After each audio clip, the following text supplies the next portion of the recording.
राम लक्ष्मण परशुराम संवाद बाय तुलसीदास।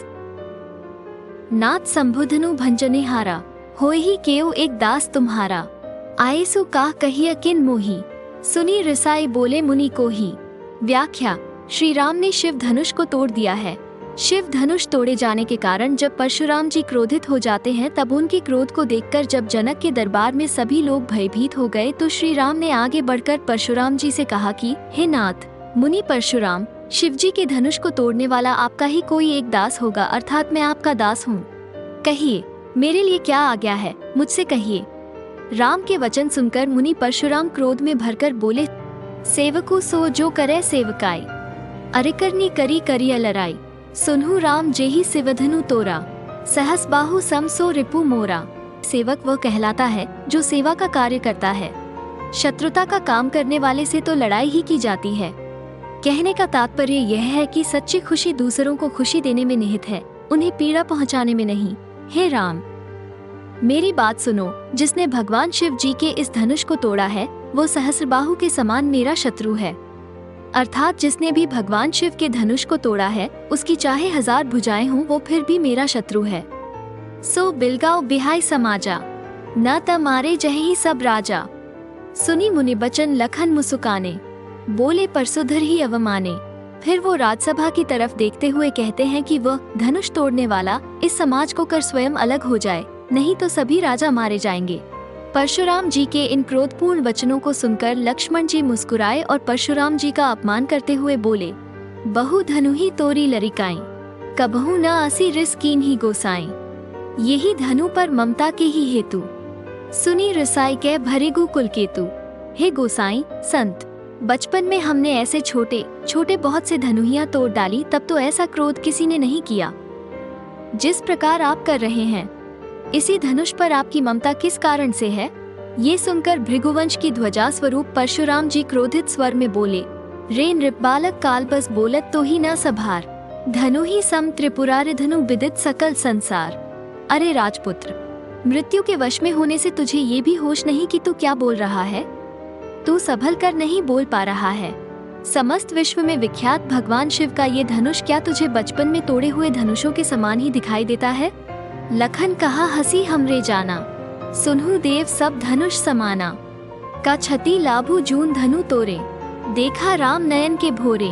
व्याख्या: परशुराम जी का शिव धनुष की ओर इतना प्रेम देखकर और उसके टूट जाने पर अत्यधिक क्रोधित होता हुआ देखकर लक्ष्मण जी हंसकर परशुराम जी से बोले कि हे देव, सुनिए, मेरी समझ के अनुसार तो सभी धनुष एक समान ही होते हैं। लक्ष्मण श्रीराम की ओर देखकर बोले कि इस धनुष के टूटने से क्या लाभ है तथा क्या हानि, ये बात मेरी समझ में नहीं आ रही है। छुअत टूट रघुपतिहु न दोसु, मुनि बिनु काज करिय कतरोसु। बोले चित परिसु की ओरा, रे सट सुने ही सुभाव न मोरा। श्री राम जी ने तो इसे केवल छुआ था, लेकिन ये धनुष तो छूते ही टूट गया। फिर इसमें श्री राम जी का क्या दोष है? मुनिव, आप तो बिना किसी कारण के क्रोध कर रहे हैं। कहने का तात्पर्य यह है कि लक्ष्मण जी परशुराम जी के क्रोध को बेमतलब का मान रहे थे, क्योंकि उन्हें नहीं पता था कि उस धनुष के साथ परशुराम जी के क्या भाव जुड़े थे। लक्ष्मण जी की व्यंग्य भरी बातों को सुनकर परशुराम जी का क्रोध और बढ़ गया और वो अपने फरसे की ओर देखकर बोले कि अरे दुष्ट, क्या तूने मेरे स्वभाव के विषय में नहीं सुना है? बाल को बोली बधौन नहीं तो ही, केवल मुनि जड़ जान ही मोही। बाल ब्रह्मचारी अति कोही, विश्व विदित क्षत्रिय कुल द्रोही। मैं केवल बालक समझकर तुम्हारा वध नहीं कर रहा हूँ। अरे मूर्ख, क्या तू मुझे केवल एक मुनि समझता है? मैं बाल ब्रह्मचारी और अत्यंत क्रोधी स्वभाव का व्यक्ति हूँ। मैं पूरे विश्व में क्षत्रिय कुल के घोर शत्रु के रूप में प्रसिद्ध हूँ। भुजबल भूमि भूप बिनु कीन्ही, विपुल बार महिदेवे दीन्ही। सहस बाहुभुज छेदनिहारा, परिसु बिलोकु महीप कुमारा। मैंने अपनी इन्हीं भुजाओं के बल से पृथ्वी को कई बार राजाओं से रहित करके उसे ब्राह्मणों को दान में दे दिया था। हे राजकुमार, मेरे इस फरसे को देख, जिससे मैंने सहस्रबाहु अर्थात हजारों लोगों की भुजाओं को काट डाला था। मातो पिथी जनी सोच बस करसी महीस की सोर, गर्भने के अर्भक दलन परिसु मोर अति घोर। अरे राजा के बालक लक्ष्मण, तू मुझसे भिड़कर अपने माता पिता को चिंता में मत डाल, अर्थात अपनी मौत को न बुला। मेरा फरसा बहुत भयंकर है। ये गर्भ में पल रहे बच्चों का भी नाश कर डालता है, अर्थात मेरे फरसे की गर्जना सुनकर गर्भवती स्त्रियों का गर्भपात हो जाता है।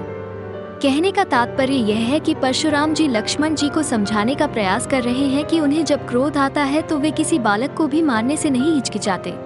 बिहसी लखनऊ बोले मृदु बानी, अहो मुनीसु महाबमानी, पुनी पुनी मोही देखाव कुठारू, चहत उड़ावन फूंकी पहारू। व्याख्या। परशुराम जी के क्रोध से भरे वचनों को सुनकर लक्ष्मण जी बहुत ही अधिक कोमल वाणी में हंसकर उनसे बोले कि हे मुनिव, आप तो अपने आप को बहुत बड़ा योद्धा समझते हैं और बार बार मुझे अपना फरसा दिखाते हैं। मुझे तो ऐसा लगता है कि आप फूंक से पहाड़ उड़ाना चाहते हैं। यहाँ कुम्हड़बतिया को नहीं, जे तरजनी देखी मरी जाही, देखी कुठारू सरासन बाना, मैं कछु कहा सहित अभिमाना। परंतु हे मुनिव, यहाँ पर कोई भी सीताफल अर्थात कुम्हड़े के छोटे फल के समान नहीं है जो तर्जनी उंगली को देखते ही मर जाए। यहाँ लक्ष्मण जी ने तर्जनी उंगली को देखते ही मर जाएं, ऐसा इसलिए कहा है क्योंकि परशुराम जी ने क्रोध में अपनी तर्जनी उंगली दिखाकर कहा था कि अगर वह व्यक्ति सभा से अलग नहीं हो जाता अर्थात उनके सामने नहीं आ जाता जिसने उनके आराध्य शिव जी का धनुष तोड़ा है, तो वे वहाँ सभा में उपस्थित सभी राजाओं का वध कर देंगे।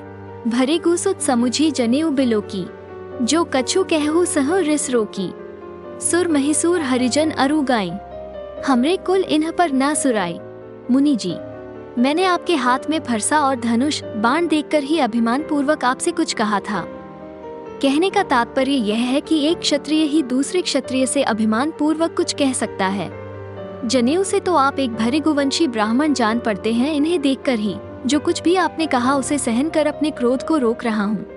हमारे कुल की यह परंपरा है कि हम देवता, ब्राह्मण, भगवान के भक्त और गाय इन सभी पर वीरता नहीं दिखाया करते। बधे पापु अपकीर्ति हारे, मारतू पापरिय तुम्हारे, कोटि कुलिस सम बचनु तुम्हारा, व्यर्थ धरहु धनु बाण कुठारा। क्योंकि इन्हें मारने से पाप लगता है और इनसे हार जाने पर अपकीर्ति अथवा अपयश, बदनामी होता है। इसीलिए आप मारे तो भी हमें आपके पैर पकड़ने चाहिए। हे महामुनि, आपका तो एक एक वचन ही करोड़ों वज्रों के समान कठोर है। आपने व्यर्थ में ही फरसा और धनुष बाण धारण किया हुआ है। जो बिलो की अनुचित कहियूं क्षमहु महामुनि धीर, सुनी सरोष भरिगु पंसमनी बोले गिरा गंभीर। आपके धनुष बाण और कुठार फरसे को देखकर अगर मैंने कुछ अनुचित कह दिया हो तो हे मुनिव, आप मुझे क्षमा कीजिए। लक्ष्मण के यह व्यंग्य वचन सुनकर भृगुवंशी परशुराम क्रोध में आकर गंभीर स्वर में बोलने लगे।